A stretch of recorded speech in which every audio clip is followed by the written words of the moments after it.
You know, there's a level of mental and physical strength that makes someone seem, well, almost invincible. We've all seen that person, right? The one who faces a total crisis without even a tremor in their voice, who just keeps going when the hurdles become mountains. And people, they look at them and they'll whisper about luck or genetics, but the real truth is a lot harder to swallow. So let's get into what it really takes. And see, that's the absolute core of it. This kind of power, it's not some gift you're born with, it's a craft. You build it, and it has a very real price, paid in sacrifice and a whole lot of discomfort. About 400 years ago, a legendary warrior lived his life on the battlefield, and luckily for us, he left behind the manual for how to pay that price. His name was Miyamoto Musashi. He fought in over 60 life-or-death duels, starting when he was just 13 years old, and get this, he never lost. Not once. Now, he wasn't always the biggest guy or the fastest, but his mind knew zero hesitation, and his body knew no limits. And his secret? It was a complete paradox. This idea just goes against everything we're taught, doesn't it?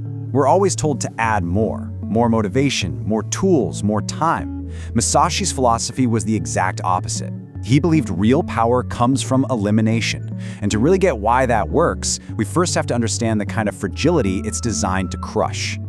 Okay, so this is where the journey really starts for most of us. Not on some ancient battlefield, but right in the middle of our modern lives. A life that's often filled with really strong intentions, but let's be honest, pretty weak execution. It's this state of internal fragility, even when everything on the outside looks just fine. Let's use a modern example for this. A 32-year-old engineer we'll call Lucas. His life was basically a series of broken promises to himself. 3 different gym memberships, all canceled. Diets that would spectacularly crumble before Wednesday even hit, hitting that snooze button 7 times every single morning. He was just living on autopilot. So what did it take for him to finally wake up? A full-blown panic attack in a board meeting that led to a life-changing realization. And boom, this right here gets to the absolute heart of the problem. It wasn't some physical issue. Lucas's mind had been so protected from any real hardship that it started treating everyday stress like it was a life-or-death threat. See, he wasn't weak because of his circumstances. He was weak because he hadn't trained his own nervous system. And this is exactly where Musashi's first principle comes into play. So the million-dollar question is, how do you even start this training? Well, not by adding more complexity, but by stripping it all away. This first pillar of Musashi's philosophy is all about removing your dependencies, because your dependencies are what make you fragile. Musashi taught that if you can only perform when everything is just perfect, you've had the right food, 8 hours of sleep, it's quiet, you're not strong, you're fragile. Your strength is just a facade. He fought in the sun and in the freezing rain, with any weapon or no weapon at all, because the real world doesn't wait for you to be ready. You have to be ready no matter what the conditions are. So here's how you actually do it. Lucas looked at his requirement, needing a gym to work out. He just eliminated it. His one core action, 20 push-ups, and he did them every single day. In a hotel room, on a business trip, sick with a cold, even if he could only manage 5, he never, ever did 0. This forges a mindset where conditions just don't matter anymore. Only the commitment does.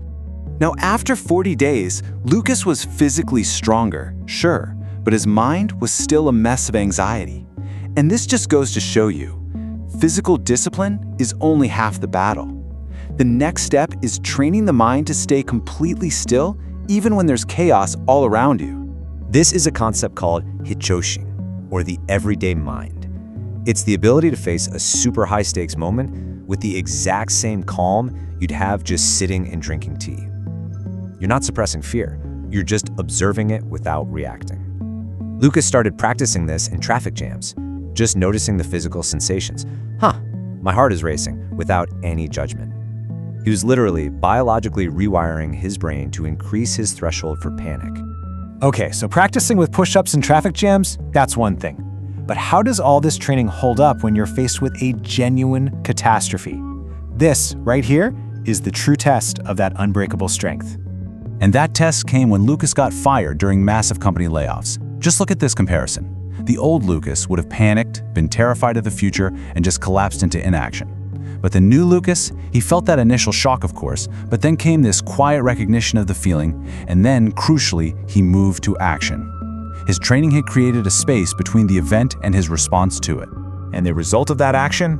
Well, while his colleagues were totally paralyzed by fear, Lucas was already updating his resume and networking. Within 30 days, he landed a new job with a 40% higher salary. He didn't just survive the crisis, he literally profited from it. Now that is the return on this kind of investment. And all this leads us to the final stage. This is where these principles are no longer just things you do, they become who you are. It's about total integration, where the practice and the person become one and the same. Musashi called this Kenzen Ichi. The sword and Zen are one. What that means is there's no internal negotiation anymore. You don't debate going to the gym. You are simply the person who goes. You've eliminated the parts of you that wanted to give up. The action just becomes an effortless extension of your identity. And, there's a fascinating consequence to all this. When you reach this level, your very existence can make other people uncomfortable. Why? Because you become a living, breathing mirror. Your discipline proves that what they call impossible is very often just uncomfortable. And that is a really difficult truth for a lot of people to face.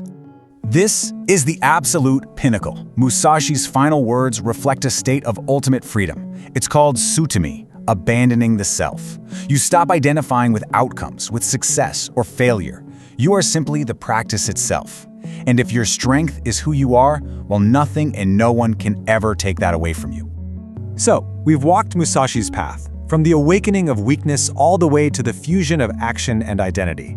Musashi died alone in a cave, with nothing to his name, but with complete and total mastery over himself. But, this journey isn't just about him, it's about you. The only real question left is this one. You have the same number of hours in a day as he did. The only difference is the willingness to start eliminating what holds you back. So what is the first dependency, the first excuse, the very first weakness you will choose to eliminate, starting right now?